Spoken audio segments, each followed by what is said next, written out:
Leilani Mitchell having a career year with Taurasi, Dewana Bonner, Brianna Turner sliding into the starting lineup, and Brittany Griner rounding out Phoenix's starting five, meaning Brianne January will come off the bench in this game for the Mercury. Crowd here at Talking Stick Resort Arena will stand until the first Phoenix bucket. Mitchell lobs it inside and everyone can sit. Really nice ball movement by the Mercury on that possession. You saw Diana Taurasi get double teamed, as Seattle likes to do defensively, and she's able to find the open player out of it. Yeah, absolutely. When you have Diana and BG on the floor, you know, we're trying to trap one of them, and then somebody's going to be open. Clark open three is off the mark, and Bonner collects the weak side board. Dewana Bonner, a three-time All-Star. As Taurasi can't hit the three, she's just 1 for 22 from deep in her limited action this season.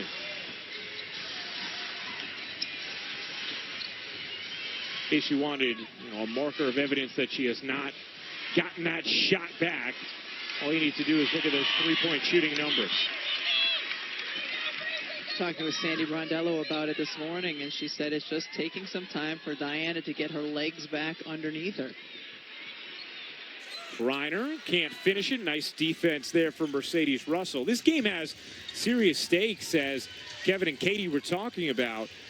The winner of this game wins the season series between these teams, and there's a real possibility of one of them hosting a first-round game, as Clark hits a corner three. Right now, that 6 seed belongs to Minnesota. They control their own destiny as far as it goes, but still very much on the table for these two teams.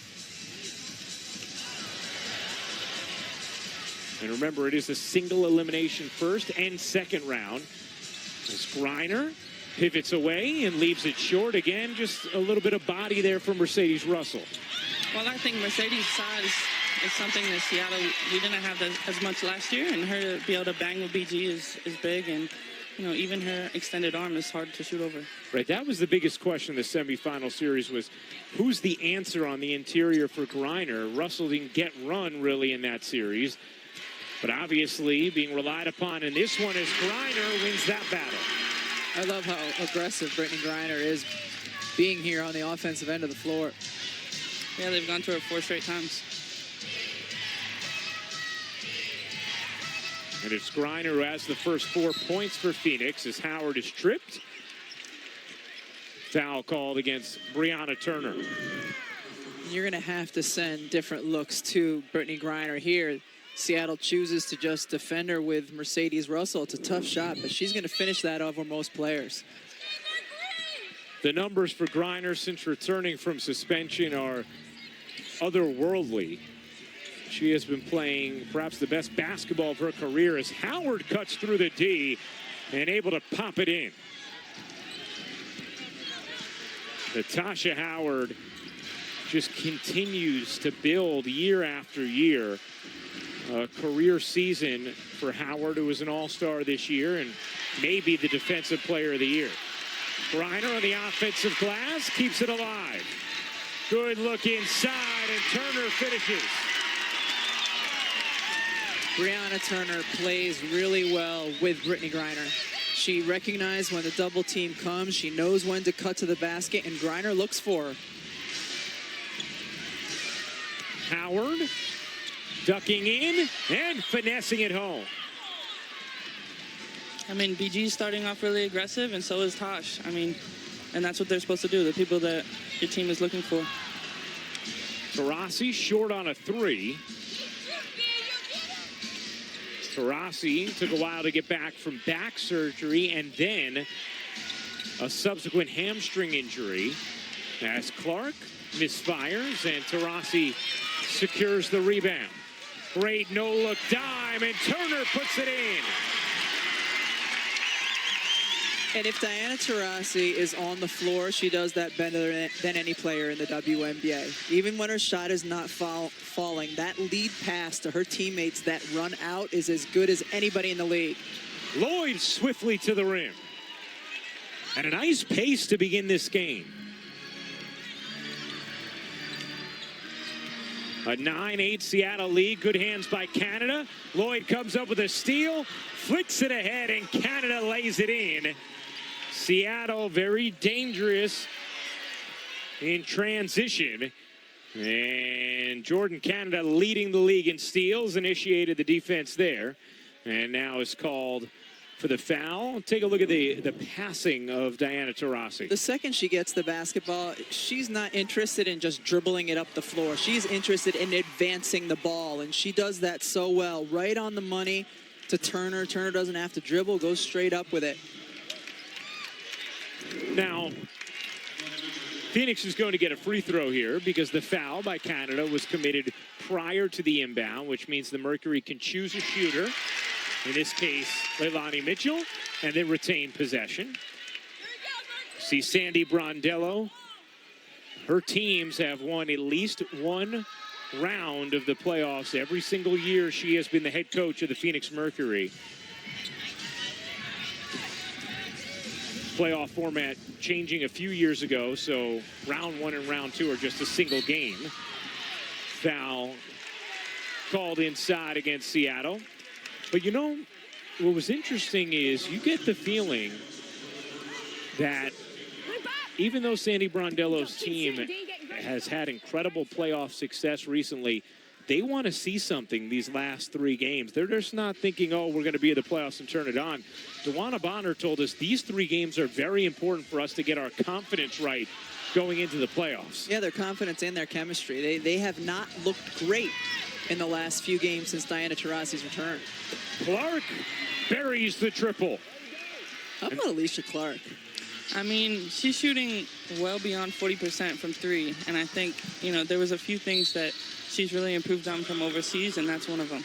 47% from 3 this season for Clark. She gives her team a 5-point lead, first quarter action.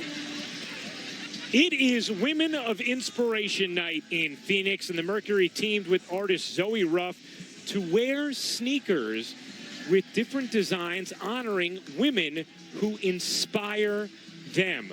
Diana Taurasi with Evita Perón and Ruth Bader Ginsburg on her sneakers. How about Brittany Griner? I'll always love you, Ladybug, to her mom on her kicks. And Brianna Turner, her mom and Serena Williams. Yvonne Turner, also her grandma and Taylor Swift. Really cool stuff. And moments ago, Holly Rowe caught up with DeWanna Bonner. Well, DeWanna, you chose some very special women of inspiration on your shoes tonight. What was important that you had to honor tonight? My kids. I'm playing for them. They're a joy to have. One of the best, hardest working jobs ever, so definitely want to honor them tonight. You guys have gotten out to a quick pace here, up and down. What do you think of this pace so far, and how does it favor you? I think that's what we needed, energy for sure. So even though we're missing shots, we're still getting up and down, so hopefully I'll fall here in a second. All right, you're my women of inspiration. Mommy to twins out here balling like this. Good job. Thank you so much. Well, I just love this idea, and the work that Zoe Ruff did, the artist, is just fantastic. So, Brianna, I'll ask you, if you were out here playing tonight and rocking Women of Inspiration shoes, who would you have on there? If I was able to have some shoes with special women in my life, I would put my mom, my grandma, both my grandmothers, because, you know, they're important and they help me get to where I am. How about you, Rebecca? I have Holly Rowe on both of my shoes. Oh, I love that. And so would Holly. Holly, how about you? Who would you have on your kicks tonight? I would have Moms of America, like every mom in America. Rebecca Lobo doing this job with 4 kids at home. DeWanna Bonner out here playing with the baby. Diana Taurasi with an 18-month-old. Just all these moms out here getting it done at their jobs. And I would have my mom, whose 60th birthday is tomorrow. Happy birthday, Mom. Birthday, Mom. And she's just the most amazing woman in the world. I would love to rock kicks with her on it. Foul inside, who's going to send Turner to the line.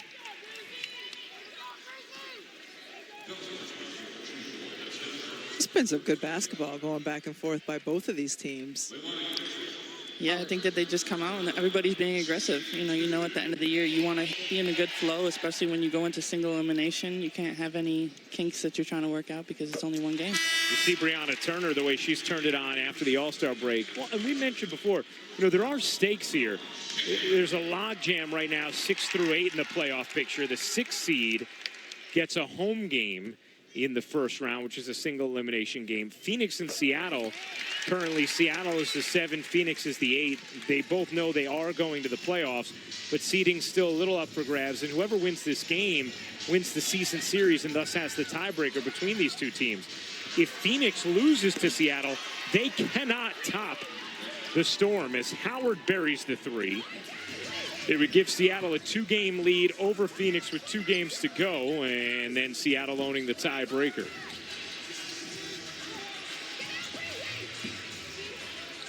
Minnesota owns the tiebreaker over Phoenix, so Phoenix is looking at the 8 seed if they drop this game. Mitchell lost it. January just beats the shot clock, but cannot connect. And here comes Jewel Lloyd. That was a really good defensive possession by Seattle. Seattle shooting 75%, and that number just went up. They're 10 for their first 13 from the floor. What are you seeing offensively, Brianna? I'm saying that they're just being really aggressive. Seattle's running their plays, executing, and if someone's open, they're shooting it. Well, that's what Dewana Bonner told Holly she had to do. Just get those shots to fall. A much-needed 3 there for the Mercury. Ryan Rucco, Rebecca Lobo, Holly Rowe, and Brianna Stewart, last year's league and finals MVP, hanging out with you. Remember, next Wednesday begins the WNBA playoff marathon, so keep it locked with us, our ESPN family of networks throughout what is going to be an outstanding postseason.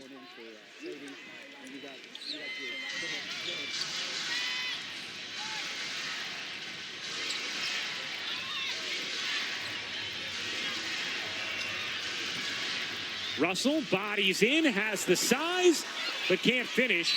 Out of bounds off of Mitchell. And we will take a look. The WNBA regular season's wrapping up, but it's not too late to get in on fantasy women's hoops with the WNBA Road to the Finals contest. Play free through September 13th at WNBA.com/1day for a chance to win a trip to a WNBA Finals game. I can't let that last possession go by without mentioning Leilani Mitchell, the smallest player on the floor, spent half that possession guarding Natasha Howard, the other half guarding Mercedes Russell, and still didn't give up a basket. I mean, the littlest player on the floor. Credit to Leilani Mitchell. Tenacious defensively, and she's had such a wonderful year. You think about why a player like Mitchell is tenacious in the way that she is. And I know Holly Rowe can explain the way that Mitchell grew up and how she got this demeanor. Well, that's right. She said she's been told she was too small to play her entire life, whether it was in college at the University of Utah or in the WNBA, that she'd never make it. She wasn't big enough. But she credits growing up with 5 brothers. She said, I spent my whole life trying to keep up with them, showing that I was good enough to be out on the playground and fight with my brothers.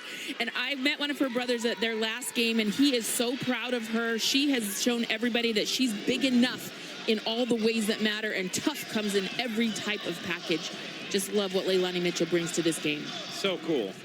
And she has had a career year as the favorite to be the most improved player in the WNBA this season. And that's going to be a travel. January traveled before she made the pass, so Phoenix turns it over. This is the thing with Phoenix. We've talked all season long that, they're dangerous as long as they make the playoffs, as long as they get in, because they have Diana Taurasi. They have the experience. And we see Essence Carson on the floor now, who's made a recent return. Phoenix has to find their groove, because while Diana Taurasi has been back for a few games, Essence Carson as well, this is not championship level Phoenix Mercury that we saw a year ago in the semifinals against Seattle. Howard misfires, gets it back from Langhorne and lays it in. Seattle with a 7-point first quarter lead. Well, to your point, Rebecca, the reason we feel that way with Phoenix is they've gone 6-0 in 6 single elimination games the first 3 years of this playoff format. But, yeah, you wonder, will they be able to find that groove again? Final 40 seconds of the first quarter. Bonner nuzzles in, can't bank it home. 2-for-1 opportunity here with Howard steaming down the floor. She was hooked by Griner, but they're going to call the foul on the floor. Natasha Howard already with 11 points in this first quarter. I mean, it just seems that Seattle's pushing the pace a little bit more. I mean, even like that, Natasha, she dribbles past everybody, and she had a wide open layup before BG fouled her. First foul in the last 2 minutes against Phoenix. Dan Hughes talked about how Howard has taken advantage of the opening, the gap that Seattle had this year in the front court, thanks to the woman sitting next to us being out. And Howard has done a wonderful job. Canada harassed out of bounds off of January, an outstanding defender.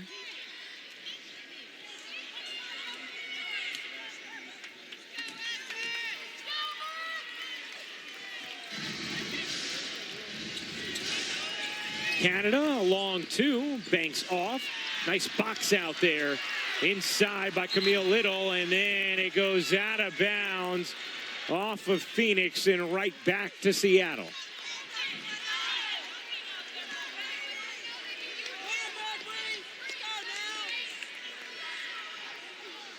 Shot clock turned off. Are we going to go the whole first quarter without Stewie making a Harry Potter reference? This I don't know how it's possible. highly disappointing from a fellow Gryffindor. Gryffindor or Ravenclaw or Ravenwood? Which one? 2 seconds left in the quarter, and Carson can't hit. That'll do it for the first. Seattle hot shooting, 58% in that first quarter. 11 points from Howard, 8 from Alicia Clark. At the end of one, the Storm, the defending champs, with a 7-point lead in Phoenix. Back to Phoenix here with Seattle coach Dan Hughes. And coach, how do you describe what Natasha Howard is doing for your team right now? Well, she's so instinctful. You know, she sees opportunities and she just moves to plays that we can just build on. You know, she's just an amazing player. I also love what Alicia Clark given you. She had a good first quarter, but not only that, what she's doing defensively, really getting up in Diana Taurasi's space. Well, you know, she is a primetime defender, so she takes great pride in what she's doing, and she knows that Diana's the best, so she's getting the best from AC. And I'll tell you, if she's not all defensive this year, there's something wrong. I know she's got my vote. Thanks, coach. There you go. Well, Dan Hughes fired up about the defense from Alicia Clark, and Brianna, you saw that up close last season throughout the playoffs, just how instrumental her defense was in your guys' title run. That's exactly it. I mean, AC always guards the other team's best player. And, you know, she works all night, whether it's 30 minutes, 40 minutes, however it may be, to make sure that they have a really hard time getting the ball. Meanwhile, Howard not having a hard time getting the rock. 13 points, 5 rebounds on 6 of 8 shooting. And Howard and Clark have combined to score 21 points on 9 of 13 shooting. Phoenix is a team that's just 18 points. January circles around. Little bangs it in, plus the foul. Camille Little has played solid minutes for this Phoenix Mercury team this entire season. A veteran presence out there. She does little things that you might not notice always on the defensive end of the floor, and nice job here finishing through contact.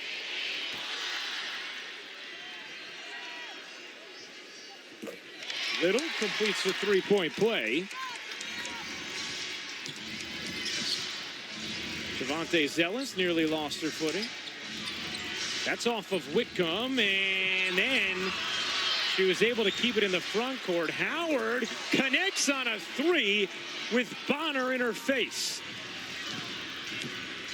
Natasha Howard with 16 first half points on 7 of 9 shooting.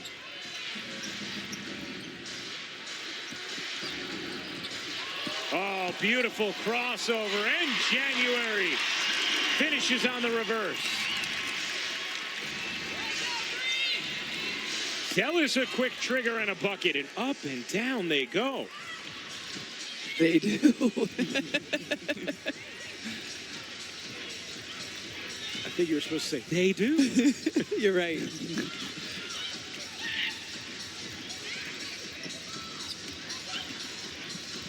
Little barrels in, tumbles, doesn't finish.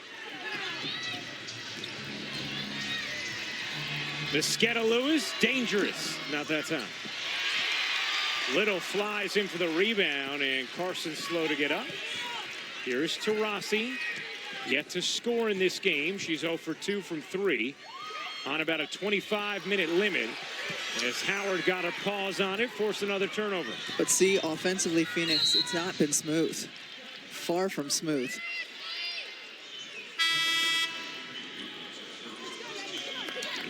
Back to the hustle from Sammy Whitcomb, keeping those toes in, and then Howard says, okay.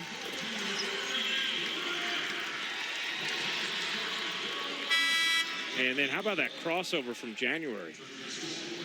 Pretty basketball right there. You know, Breon January, what she brings on the offensive end is a bonus. She's one of the premier defenders. We saw that last year in their series against you guys. She was switching. Some games she would be on Sue. Some games she would be on Jewel Lloyd. Yep. She is a terror defensively. Yeah, and through those last few games of that semifinal series, she was on Jewel. And, you know, she's a tough defender. She switched onto me before and boxed me out. And she's small, but she's strong. And it's hard to move her. 6-time all-defensive team, as you just saw. And we've seen her play key roles in playoff series going back to her Indiana days as well. Taurasi got the foul and will shoot 2. And that's something, Rebecca, you've talked about. You haven't seen a lot of lately.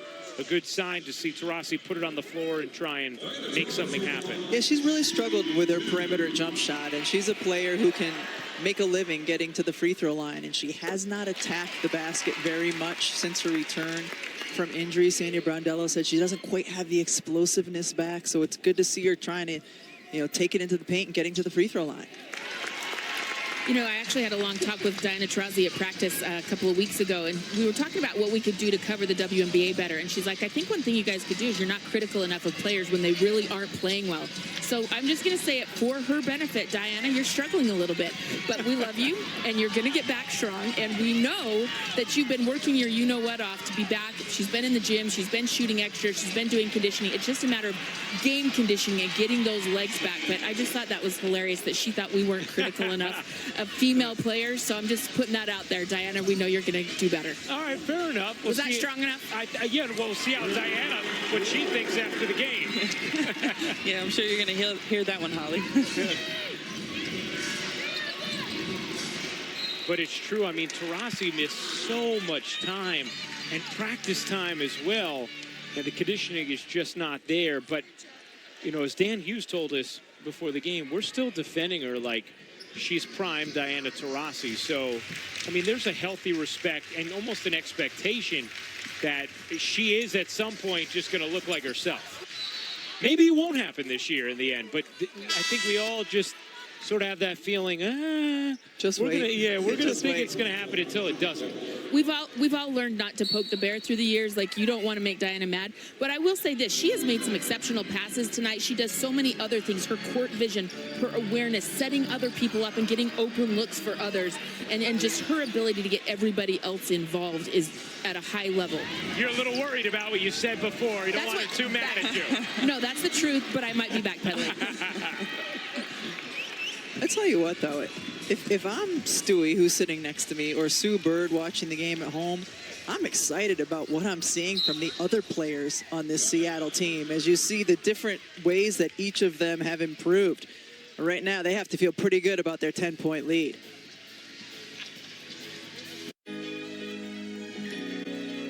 Here comes Bird. Stewart lays it in. Plus the foul. Stewart will take hit at the foul. The Seattle Storm are a win away from the WNBA Finals. Taurasi connects. Bonner forces it up. Can't hit. Offensive board Little. Griner connects. Phoenix forces game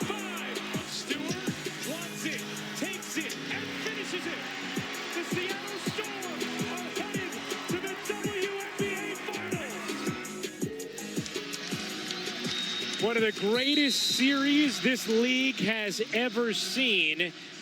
And on tonight's broadcast, we are joined by a woman who is right in the middle of all that, Breanna Stewart, who went on to be the finals MVP after she was named league MVP. I mean, Breanna, just covering that series, that was this league at its best. Just terrific basketball. What was it like competing in those 5 games? I mean, it was an unbelievable experience. I think, to have those first 2 games be at home, to go 2-0 and then to come here to Phoenix, you knew that they were going to give it their best and the arena was rocking. And then looking back to game 5, obviously we all know what Sue did, how she basically iced the game for us.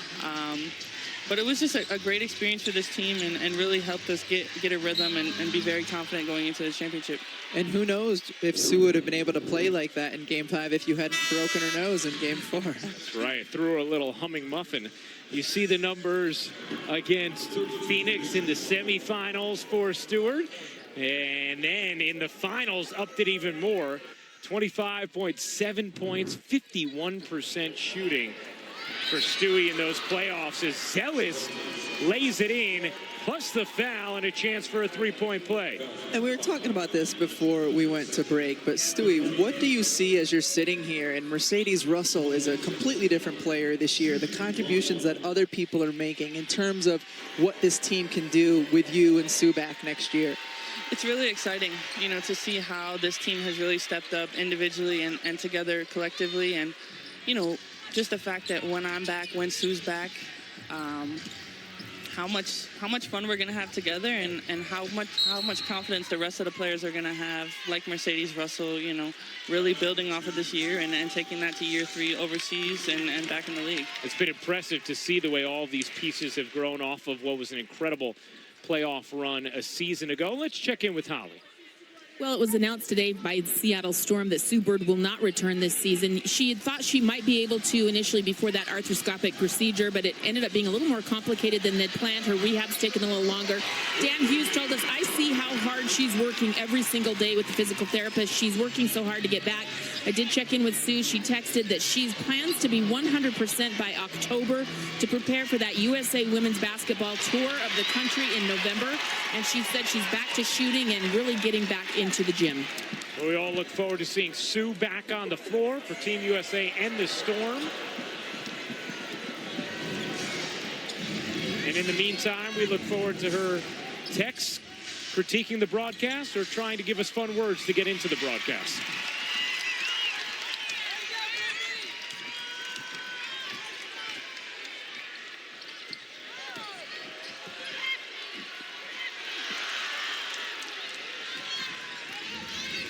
A 9-point Seattle lead coming on 4 minutes remaining in this first half as Lloyd rattles in a jumper.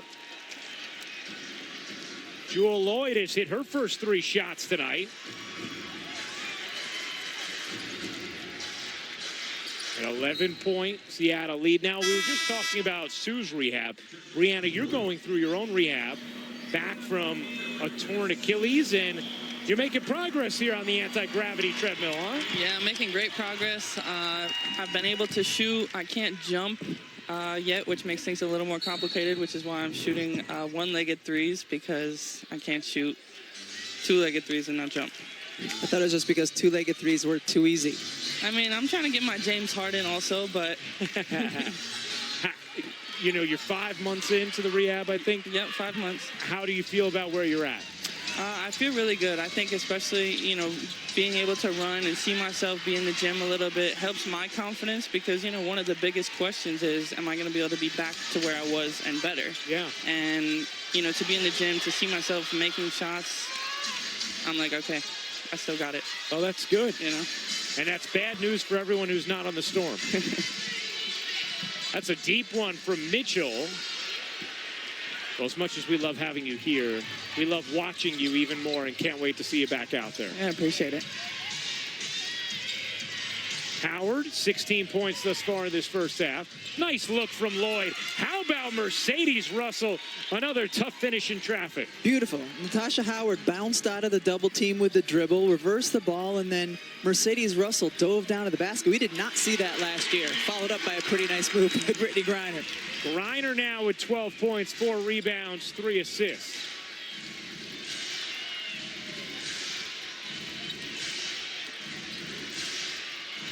Howard will take. Halfway down, popped out. Lloyd couldn't get it to go on the follow. 13-point Seattle lead. Mitchell thought about it. Griner turns and hits. That's unguardable. I mean, she's made that shot over me plenty of times. And when you fade away like that, you can put your hand only so high. Like, my arm goes as high as I don't even know what, and she can still shoot over me and make it. Canada burrows in. 5 to shoot. Howard can't hit the bank. Griner bats it back to Phoenix. Mercury trying to get a little burst at the end of this half, but another turnover. Clark all alone to the rim. Alicia Clark now in double figures. She has 10. Beautiful Seattle Storm basketball when they move the ball around. Double team comes, bounce it out, pass to Russell. She says, Stewie, who? And finishes with 2. KC, KD coming up on the WNBA halftime report presented by State Farm. We will show you what Serena did tonight. We will show you what Elena did tonight. And we are seeing what Seattle's doing. 13-point lead, 56% shooting. How are they doing it? They're doing it with a heavy dose of Natasha Howard and her supporting cast. Seattle looks super comfortable out there. They're pushing the pace. They're making baskets. Phoenix has a lot of regrouping to do at halftime. 16 points for Natasha. We will see you, Ryan, coming up at the half. All right, we look forward to that. Our next WNBA game is Sunday with the 6th-seeded Lynx in LA to take on Candace Parker and the 4th-seeded Sparks. This is a big one for playoff positioning. 4 Eastern, 1 Pacific on ESPN2 and the ESPN app. Now, Minnesota currently the 6th seed, but Seattle has the tiebreaker over Minnesota, and with a win tonight would jump the Lynx into that 6th spot in the standings. Talk about 2 teams that have surprised everyone with their success this year in Seattle and Minnesota. And, you know, looking at Minnesota, I mean, the huge, just enormous pieces that they don't have. What a testament to Cheryl Reeve that once again, you know, she always finds a way to get the most out of her team, regardless of who's on the floor. And especially this year in her role as the general manager. Yeah. I think they feel good about the Nafisa Collier pick. I think they feel pretty good about that.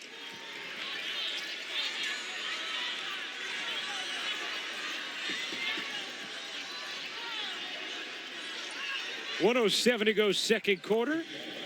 Dan Hughes' Storm, a 13-point lead on Sandy Brondello's Mercury.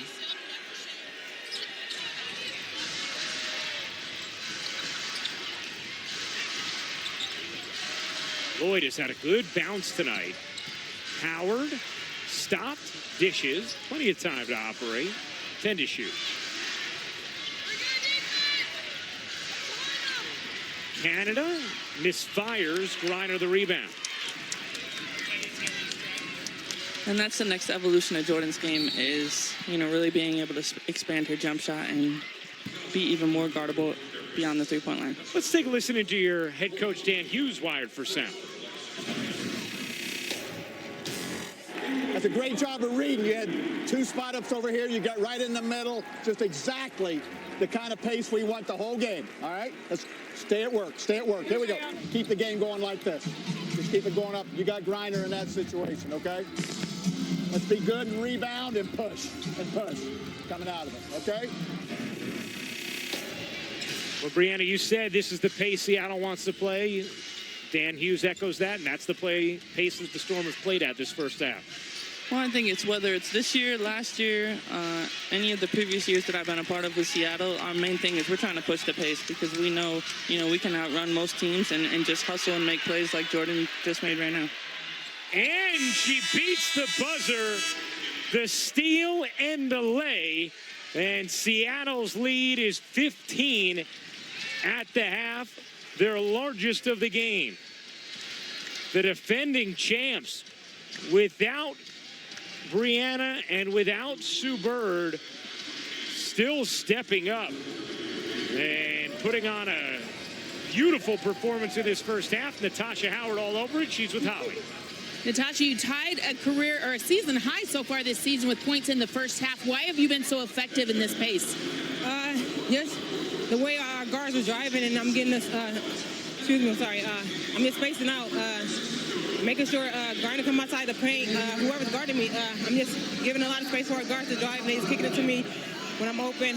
Give credit to the guards. One thing I thought you've done really well is you're getting double teamed a lot on the wing. That you've been able to pass out of those. Why are you getting better at recognizing that in those moments? Just reading my teammates, just knowing where they're going, where they sweet spots at. Just doing that better. All right, thank you. Catch your breath. Thank you. Well, Natasha Howard, 16 points, 7 rebounds, our score at the half. Seattle 50 and Phoenix 35. Stay tuned for the WNBA halftime report presented by State Farm. It's after these messages as Jordan Canada takes the Storm to the break in style. In Phoenix, Arizona, getting ready for the start of the third quarter. The Storm a 50-35 lead on the Mercury. As we welcome you back courtside, Ryan Rucco, the Hall of Famer Rebecca Lobo, and last year's league and finals MVP Brianna Stewart hanging out with us. Well, the Seattle Storm have had an interesting year. We take a look at what they've been through with tonight's power performance brought to you by Beats. Obviously, something happened with their MVP because Brianna's sitting next to us. She tore her Achilles. She's been out. Sue Bird out for the year, which was finalized in an announcement today with a knee injury. But new opportunities for Natasha Howard. Jordan Canada, career highs in points, rebounds, assists, and steals for both. And Natasha Howard been terrific tonight, Brianna. I mean, she's been aggressive right from the jump. Whether it's the three, the one dribble pull up, she's just finding the ball, and from there she's scoring like that. Easy layup. So Natasha Howard with 16 points, 7 rebounds in that first half. Meanwhile, on the Phoenix side of things, Brittany Griner continues to put up robust numbers. Yeah, Natasha Howard was finding the ball. Brittany Griner was demanding the basketball, and she was a real bright spot offensively for Phoenix in that first half. 7 of 14. The rest of the starters were 5 of 13. The first half, BG led the team in scoring, rebounding, and assists. Let's check in with Holly Rowe. Well, Brittany Griner, just before the team took the court, really took Brianna Turner aside and talked about what they can do better playing as bigs. Brianna Turner getting the start today. I love that Brittany Griner was coaching her up, talking about how they could work together a little bit better to play better in this game. At the end, Sandy Barndello grabbed the ball and said, look, we are better than what we've played. Let's go out there and show it. Yeah, I mean, Holly, it's so true. Just looking at the lack of rhythm right now for Phoenix, you see that you understand exactly why DeWanna Bonner told us, hey, these final 3 home games are critical for us to feel good about ourselves, to feel like we can go on one of the postseason runs that we've been on over the last few years, because they clearly are still a little out of sorts and trying to get Diana Taurasi back to the effective stud she usually is. Yeah, the phrase she uses, we don't yet have that Diana swagger, and that's what they're looking for, because it's not only swagger for Diana Taurasi, but her whole team feeds off of it. Third foul there called against Griner. It was the 8th turnover for Phoenix as Canada soars in, whipped it off the backboard and draws the foul. Jordan Canada will shoot 2. And that's going to be number 4 on Griner. So right away, 2 fouls early in this third quarter on Brittany Griner. And now some discussion between Jenna Schroeder and Roy Gulbin as to whether or not that foul should have been on Brittany, and it is. So it is still 4 on Brittany Griner. Get a chance to take another look at it. And yeah, she got her across the arm. That's tough because she has been the one dominant force offensively throughout the course of the first half for Phoenix.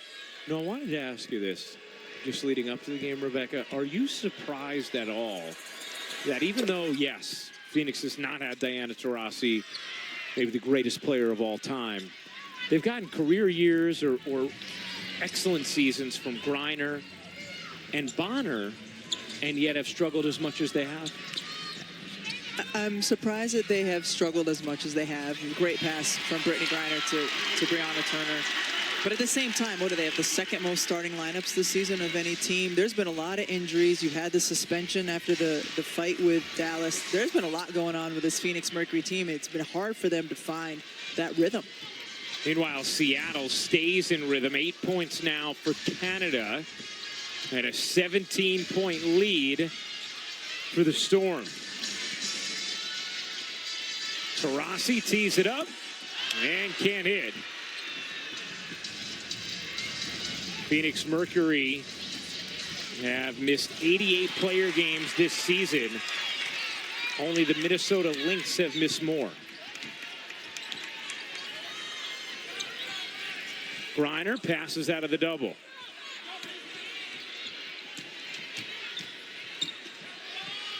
Bonner off one leg, can't finish it. Howard, nice job on the glass as she teams up with Russell. Here comes Canada. Good look to Lloyd on a 3. I mean, we call that a drive kick pass. Jordan drove in and Jewel stayed wide and knocked down the 3. I mean, Brianna, just the way your team is playing tonight, the rhythm, how surprised are you with the rhythm and pace you guys have been able to play with without Sue? And I know you don't want to speak too highly of yourself, but without you as well. I mean, at this point, with 3 games left in the season, I'm not that surprised because they've been, continuing to prove that they're resilient, and it's the next person up mentality. And now it's just all about confidence and taking that into the playoffs.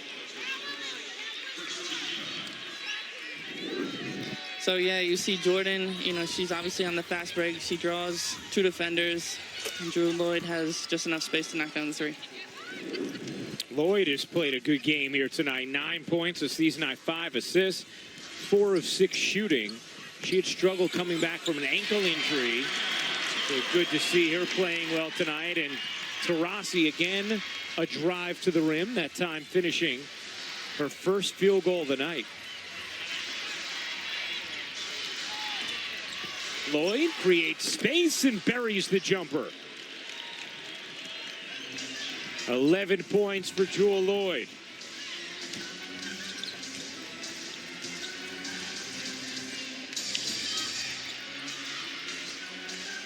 Griner spinning inside and finishing. When she wants to be dominant, there's nothing you can do with her. I mean, she gets 2 feet in the paint. Like, you can't stop her and you can't move her. Howard draws the whistle, and now we'll see who they call this foul on. I believe that one's going to be on Turner. I mean, exactly that. 2 feet in the paint, the double doesn't come, and BG knows how to score, especially when she gets that close to the basket. Let's take a look at the upcoming WNBA national TV schedule. CBS Sports Network tomorrow night, Dallas at Connecticut, 7 Eastern. ESPN2 Sunday, Minnesota at LA, 4 Eastern. For more on these games, please go to WNBA.com or visit the WNBA app. When do we start getting to do the promos for the NBA store and get to talk about fanny packs and that kind of fun stuff? Is that playoffs? Yeah, I think playoff is fanny pack time. Normally, when I think playoffs, I think fanny packs. Clark lost it out of bounds. Last hit her, Phoenix ball.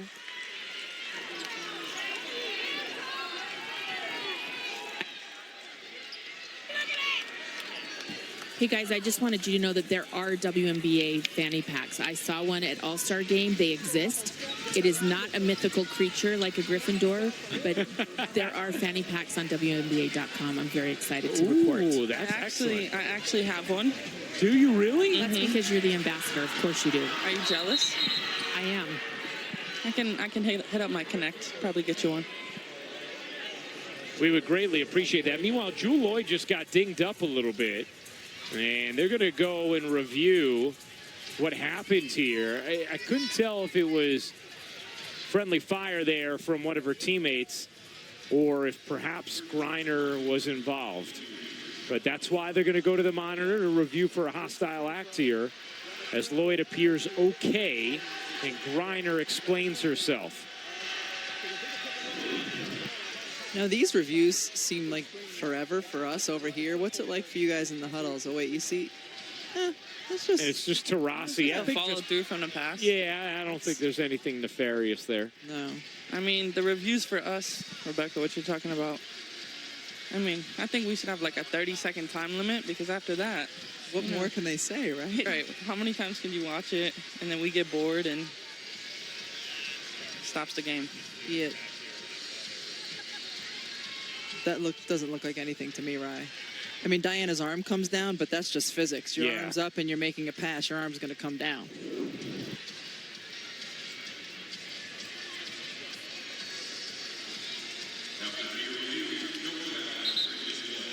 Yep. So they review it. It's nothing, and it's just going to be Seattle basketball. We do like doing that, though, guessing what it's going to be and then hoping we're right. What's your percentages? Are you usually right? Yeah, they're very good. Like weathermen and women, we are not actually evaluated on the percentage of time that we're correct. Weathermen and women? Yeah, I'm saying if you look at the weather people, you don't see ever like how many times they get it right. I'm past the weatherman part, though. What is the and women part? Oh, weatherman and women, I get it. Meteorologists? Oh, saying you could be a man or a woman. I thought you were saying like a weatherman or a woman.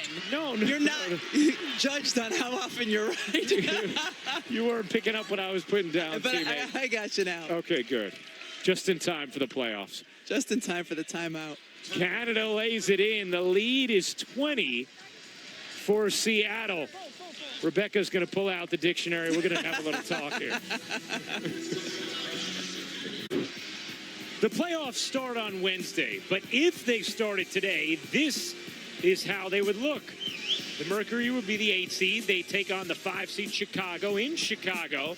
Seattle would be in Minnesota in the 7-6. The winners of those single elimination games would advance to face the Sparks and Aces.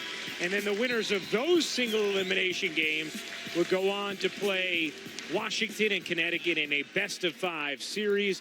And then the winners of the semis meet in a best-of-5 finals. LA is in action right now in Atlanta on ESPN3, League Pass, Spectrum Sportsnet. And right now it's actually Atlanta with a 2-point lead on LA. Rebecca, are you surprised at all that it's not LA that's vaulted to one of the top 2 seeds with all the talent they have? I'm more surprised just by how inconsistently they've played this year. Nice finish there by Brittany Griner. And of course, they're another one of those teams that had a lot of players in and out of their roster because of injury and suspension. So they're another team that has the talent to win a championship, but are they going to find the chemistry and the momentum in enough time to get there? Stewie, when you look at LA and think about the playoffs, what kind of thoughts come to mind? Similar thoughts than, when I think about Phoenix. They have experience, obviously a lot of injuries, and, it's all about getting the rhythm at the right time, and I think LA has a little bit more rhythm than Phoenix does at this point. Derek Fisher in his first year has been widely lauded by his team for the job that he has done. Dealt with a lot of injuries throughout this year, including Candace Parker missing a huge chunk of the season. Turner misfires. Howard, her 9th rebound, to go with 20 points. Meanwhile, Jordan Canada has 7 assists. And that's to Roy Gilbain. He does not play for the Storm and took that one in the eye. So that's not the 8th assist.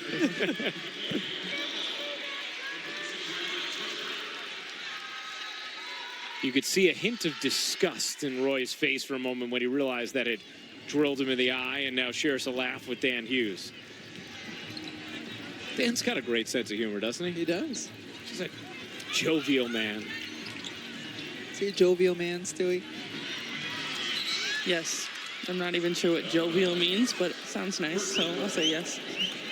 Friendly, fun, happy, right, Holly? Yes, and a survivor. You know, at the beginning of this season, he underwent surgery for cancer. He's been slow to get back and took about a month off, was trying to still be a consultant to the team, even from afar. And now he says he's getting back, he's feeling better, he's back to doing his walks every day. And jovial is a great way to say it, but also a very strong man who got back to his team as quickly as he could despite that cancer diagnosis. He's got a scan coming up in October, but he made sure to schedule it around the Who concert because he did not want to miss the Who concert for his CT cancer scan. Yeah, he's a big-time musician, Dan Hughes, and you'll always find him listening to music in the coach's locker room before the start of the game. Maybe he's made some playlist suggestions for you and your teammates, Brianna. He definitely has made playlist suggestions for us.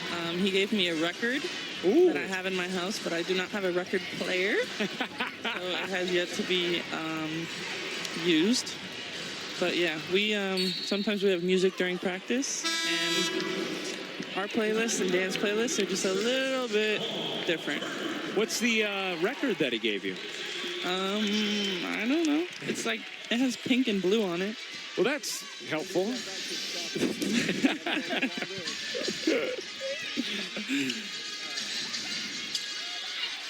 You know that Pink Blue Band? Cunningham got smothered and fouled, and she will shoot two. Where did you see contact?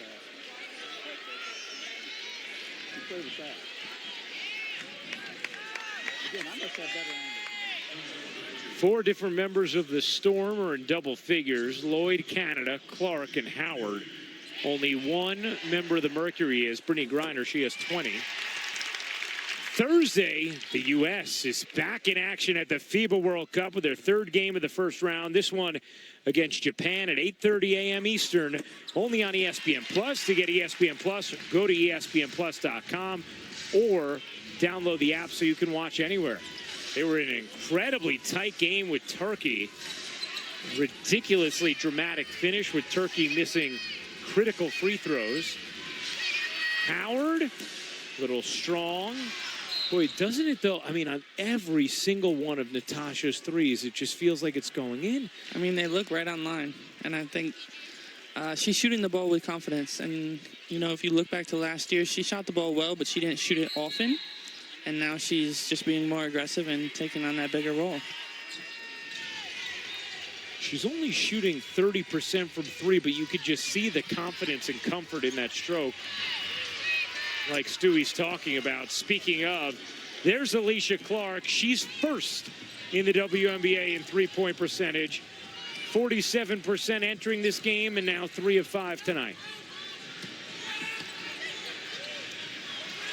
Griner is the lone source of offense for Phoenix. The patience that time, because she had different players digging in on her defensively and kept her balance, kept her patience, and finished the basket. 22 for Griner. Lloyd scoops it up in short. Howard the rebound and the putback. 22 points, 10 rebounds for Natasha Howard, her 9th double-double of the year. The lead has swelled to 21.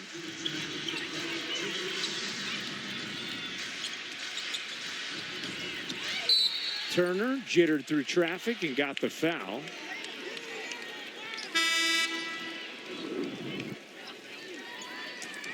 Brittany Griner, you see 1 dribble, 2 dribble, all different players coming in to help on her, but has the patience and just able to finish. You talked about it earlier tonight, Stewie. 2 feet in the paint, you just can't do anything with her. I mean, especially like I said earlier, when she fades away, and you know she prefers right-handed people. We prefer to go over our right shoulder when we fade away and shoot it. She's pretty much perfected that shot. Mercedes Russell showing some range. 8 points, 5 rebounds now for Russell, who has stood out tonight.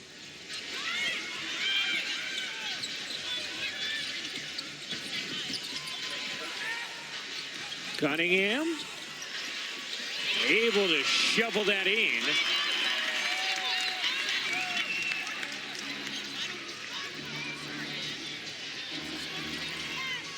Whitcomb. Good movement again. Canada digs up the pass. Can't hit the 3. Griner with her 7th rebound. And that one trickles over to Turner, stays alive for Phoenix. Double comes. Griner found the cutter. January is tripped. And that'll be the 4th team foul against Seattle, the first in the last 2 minutes. Make that the 2nd in the last 2 minutes as January goes to the line. Anytime you try and double Brittany Griner, she's one of the best post passers just because she can continue to see over the defender that comes. And I remember, specifically last year, our guards were doubling. And, their hands are only at her face and, barely. And, she can still see over them, and she gets it out, and they make a play. It's a great point. And she has, that's an area of her game where it feels like she's improved dramatically throughout her WNBA career. And it starts with patience, not letting that double team speed you up and hurry you. She's gotten much more comfortable with that. And now when it comes, she has a chance to survey the landscape and see who's open. Yeah, she really embraces it. Good D from Turner. 2-for-1 opportunity for Seattle. Zealous will pop, missed it right. And out of bounds. 32 seconds left in the 3rd.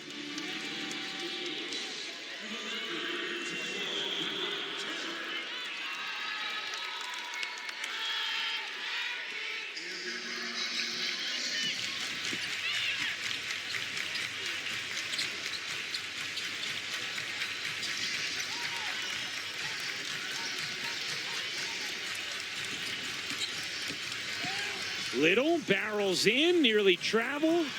Rebound, Zealous got fouled. And that's the first in the last 2 minutes against Phoenix.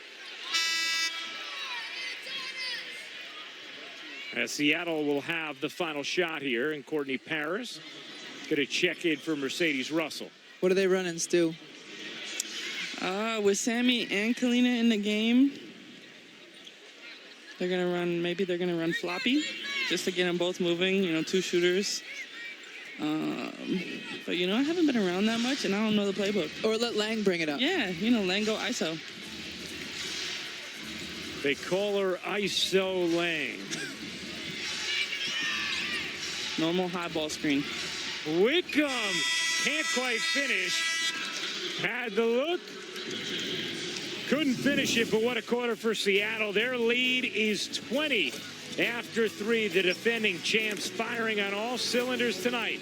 We go to the 4th in Phoenix.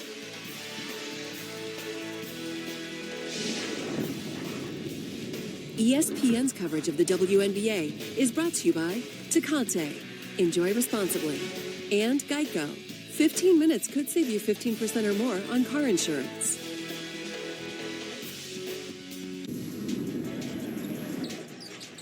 Shanae is balling. Shanae is, she's been kind of on the bench a little bit, but looking to get in tonight. Got an easy bucket, looking to hopefully lead the Sparks to a win tonight. 13 for her, 15 for Alex Bentley. Rye, the Dream up 1.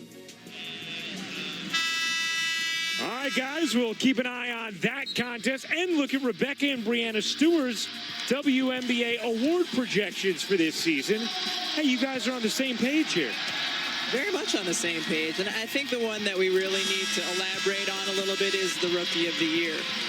Because that's such a tight race between Nafisa Collier and Enrique Ogunbowale. Ogunbowale has had a stellar rookie campaign. In particular, the last month, she has been spectacular scoring the basketball. The reason Nafisa Collier gets my vote is because of the consistency she's had over the course of the year, the record, and the fact that her team is in the playoffs. You know, she's seamlessly played the 3 and 4 positions for that team. Has been the best defensively of any rookie in the WNBA this year, and that's why she has my vote. As a separate note, Arike Ogunbowale has had a phenomenal rookie campaign as well. Yeah, I mean, 2 young studs who are so fun to watch. And Ogunbowale, especially since the All-Star break, has been incredible. How about you, Brianna? How tough a decision was that for you with who you'd give a vote to? Well, I think it was an extremely tough decision. You know, for me, I was back and forth with the same players, but you know, it's not only how you are performing individually, but how's your team doing as well. And you know, to be able to come in on your first year and make an impact on a team, on a winning team, is really important. That's what Collier has done.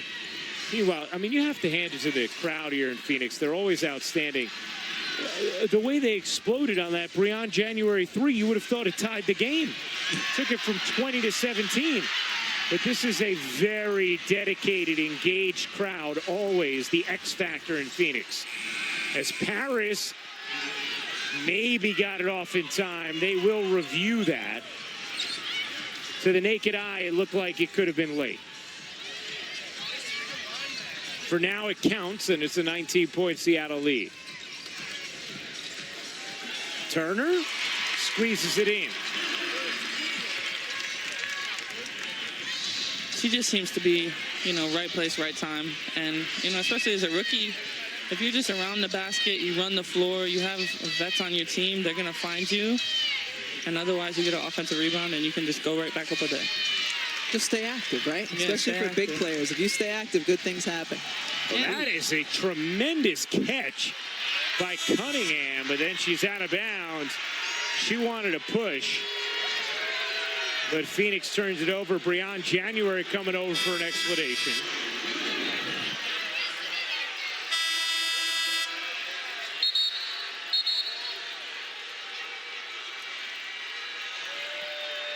I mean, it wouldn't have been outrageous if they called a foul on Wickham coming under, but probably 50-50 whether you call that a foul or not. Yeah, I agree. I mean, she didn't tackle her, so. It was a nice catch, though. Cunningham looked like a wide receiver in the back of the end zone.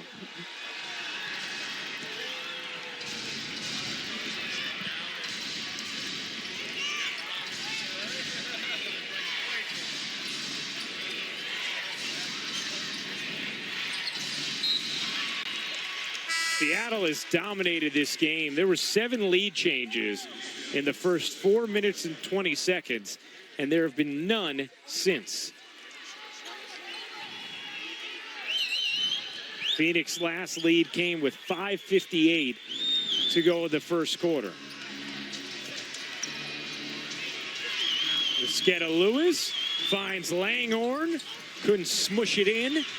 Howard flags down the rebound. Whitcomb buries a bomb.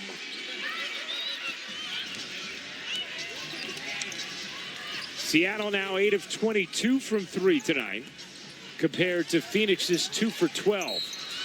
As Cunningham wedged herself into a couple free throws.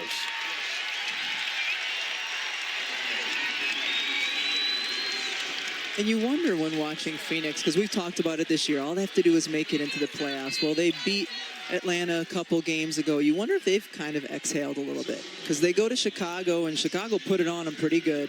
Tonight, Seattle is putting it on them pretty good. And I really feel like Phoenix needs to find some momentum the last couple of games of the regular season in order to have any success in the playoffs. Well, the WNBA regular season is wrapping up, Rebecca, but it's not too late to get in on fantasy women's hoops with the WNBA Road to the Finals contest. Play free through September 13th at WNBA.com/one-day for a chance to win a trip to a WNBA Finals game. Crystal Langhorne is trying to say, hey, I did not make contact there, swinging with my elbows. Let's see if any contact was made.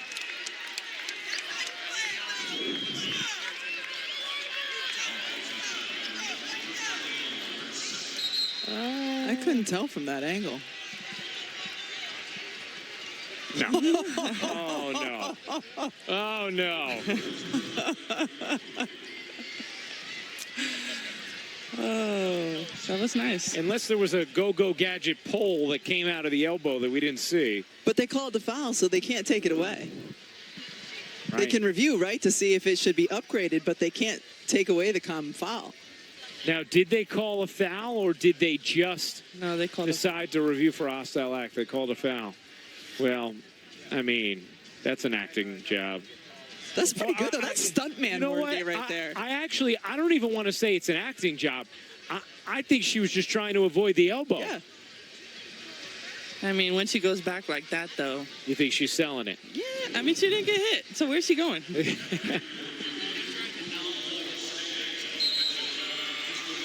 Yeah, well, that shouldn't have been an offensive foul, but Phoenix catches a break.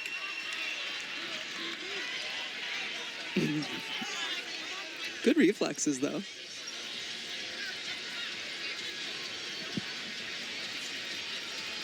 Sancho, a little still, can make that kind of quick twitch move. It was Matrix-esque. It was. Sancho was a huge part of what Phoenix was doing last year, then went down with an injury. And it took a while for the Mercury to find their footing. They moved Duana Bonner to the 4, and that's when they took off again. But Bonner this season has had to deal positionally, bouncing between the 3 and the 4. That's right, Ryan, and she prefers to play the 4, but they've had to put her at the 3 at times this season. But it is important to note, fans might be wondering why she's not playing much tonight. She is coming off of a little bone bruise on the back of her hip. Last game, she took a hard shoulder into that.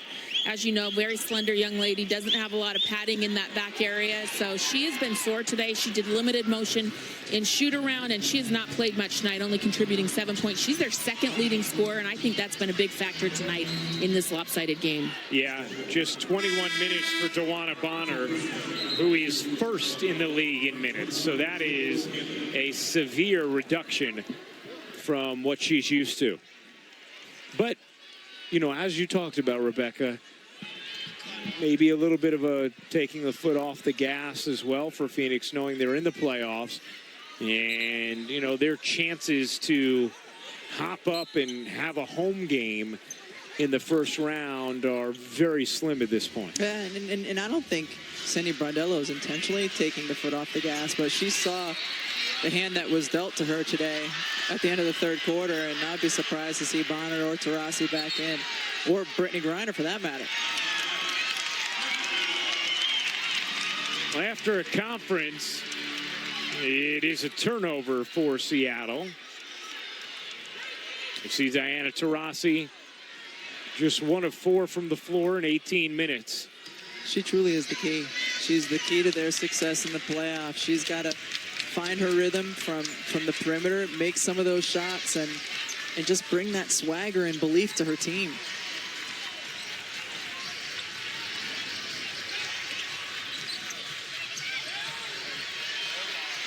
That 3 is way short.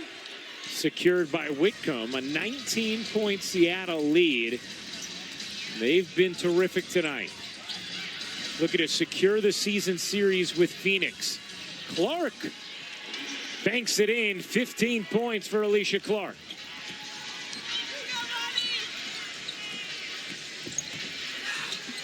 Yvonne Turner goes across her body for 2. Now, Phoenix doesn't have the tiebreaker with Minnesota either. So they lose this game, and they are looking at the 8 seed.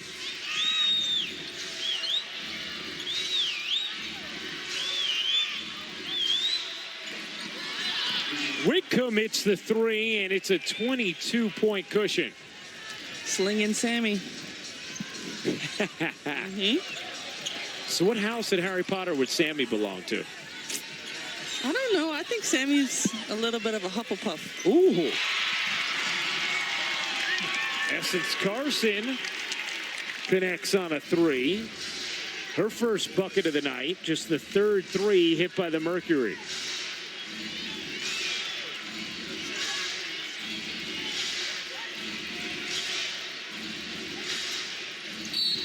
Foul ball inside against Sancho Little. We come back. Kathy Engelbert, the commissioner of the WNBA, will be with our Holly Rowe. That's next.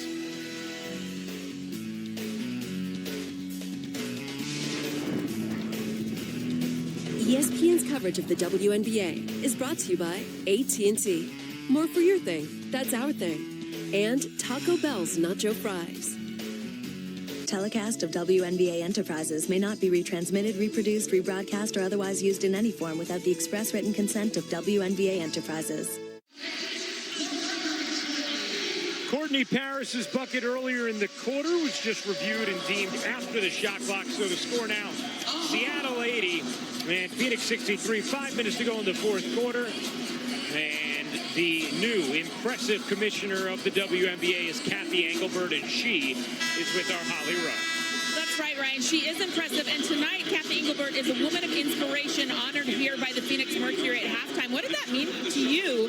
You're new on the job, but all that you've accomplished in your career, that they honored you tonight as a woman of inspiration. Yeah, obviously, I'm very humbled to be honored. And, you know, I've had a great first career and now so excited to be into my second career as WNBA commissioner. We have a lot to do, a lot to transform. But, you know, there's no better time in women's leadership and women's sports and the confidence that sports builds in girls and women. So I'm so excited, Holly, to be here. One of the things I love, you are on a grueling tour right now. You're on your 10th team, 10th city. You're going to all 12 franchises. What have you learned so far along the way, and what made you want to do that? Well, I thought it was really important before the end of the season, since I didn't start at the beginning of the season in the role, to get to the 12 markets, to meet with the whole basketball ecosystem in those markets, from the owners to the players to fans. That's been a fun part. So I've learned a lot. I have a very long list coming out of here. So after the playoffs, and the playoffs are right around the corner, I'll be taking a look at that with our team and determining exactly what's working, what's not working for some of the teams, what the sales and marketing capability looks like, how we drive more revenue and more fans in the seats.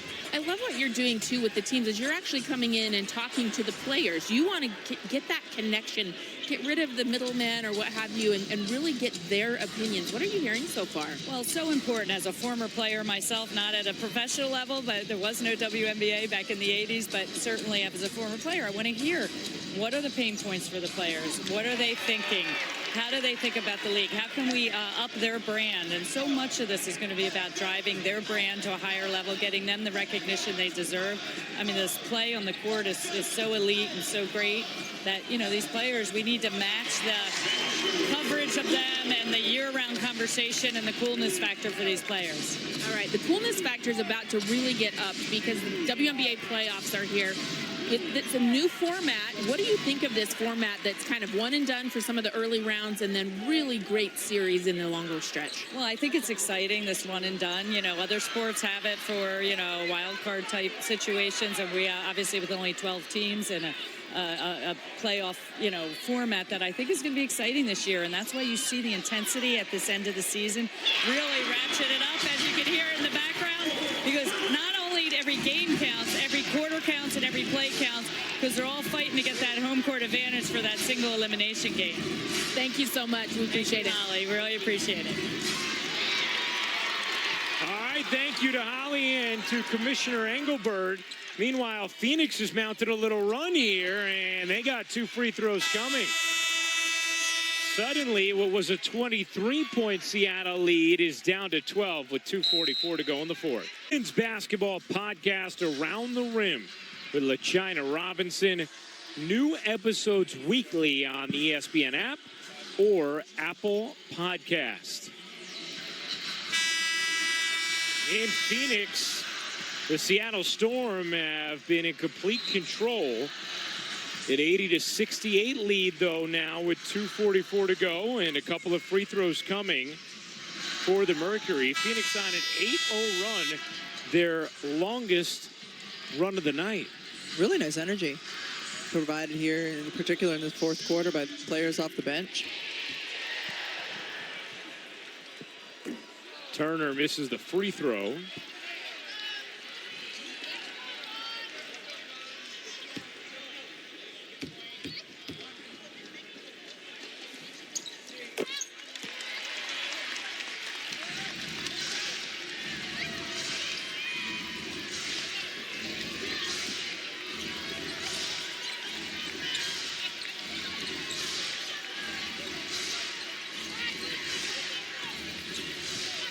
Canada, her second double-double of the year. Wow, rebound off the ground. And then a throwaway, and Howard gets denied. Clark does not. Phoenix has mounted this run with Bonner, Griner, and Taurasi, as well as Leilani Mitchell, all on the bench. So that was a big bucket for Seattle to try and stem the tide. Clark now has 17 points as Howard is called for the foul. Let's take a listen in to Dan Hughes in the latest Storm huddle. Finish strong. Now look, you've worked your tail off. You own these 2 minutes. Got it? We're in position. You play with confidence right here. Got it? You get yourself open. You knock down the shots when we got them. Okay? All right? Pass and catch what's here. Here we go. Storm on 3. 1, 2, 3.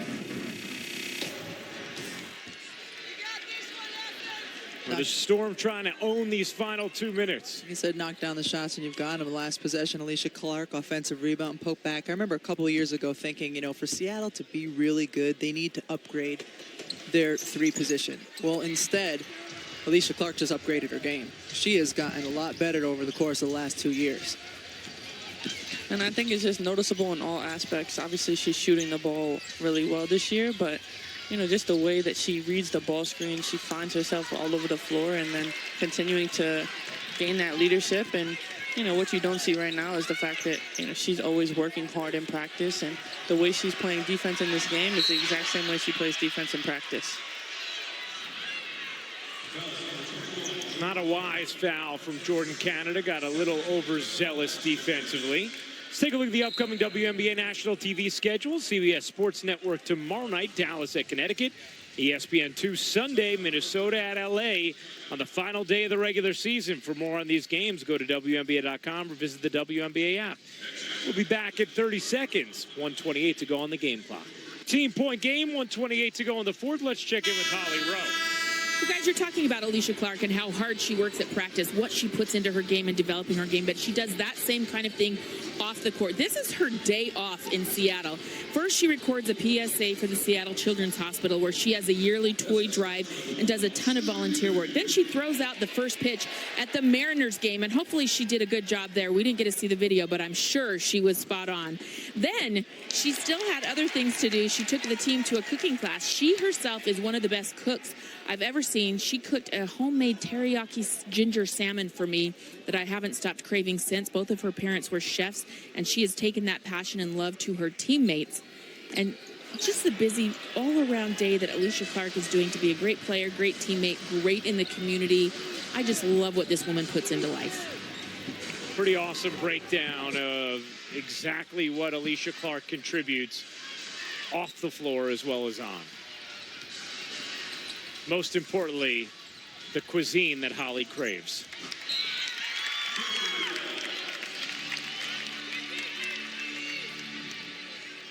I remember Clark so emotional last year after the finals, after her long, winding road and journey in her career, talking about just wanting to feel like she belonged in this league, and then not only belonging on this Storm team, but being a huge contributor last year and finishing it off with a brilliant performance in the clinching game of the finals.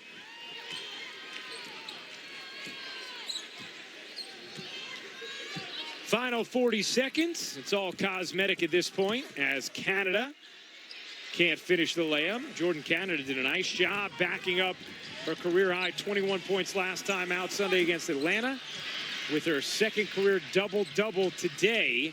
10 points, 10 assists. Lloyd secures it, and Seattle can dribble this one out. Pretty impressive performance from your squad there tonight, Brianna. Really impressive performance, especially when they start the first game of a 3-game road trip before the playoffs start. You know, this is the momentum you want going into the playoffs, and Seattle needs to keep it going, and hopefully Phoenix picks it up for the next game back. The Storm take care of the Mercury 82-70, the final in a